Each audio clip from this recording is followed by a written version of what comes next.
আজ হঠাৎই শোকের ছায়া নামল বিনোদন জগতে।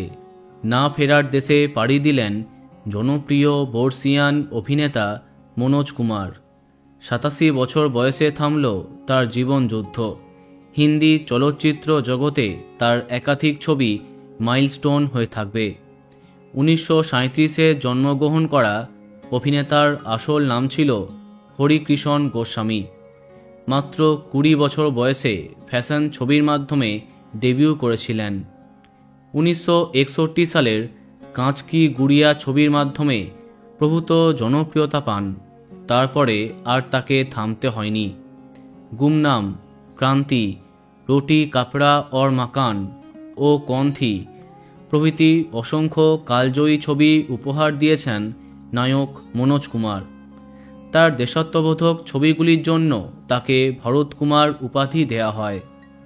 1992-তে পেয়েছেন পদ্মশ্রী।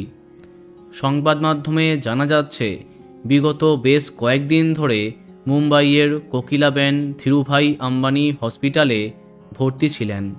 হার্টের সমস্যায় কষ্ট পাচ্ছিলেন তিনি। এছাড়া লিভার সিরোসিস রোগ ছিল তার। এইসবের কারণে 87 বছর বয়সে ইহলোক ত্যাগ করলেন মনোজ কুমার। তার সঙ্গে সঙ্গেই একটি স্বর্ণোজ্জ্বল অধ্যায় শেষ হলো।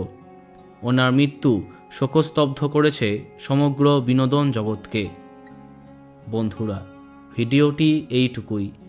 বাংলা বিনোদনের অন্যান্য আরও খবর পেতে সাবস্ক্রাইব কারেন্ট বস। ধন্যবাদ।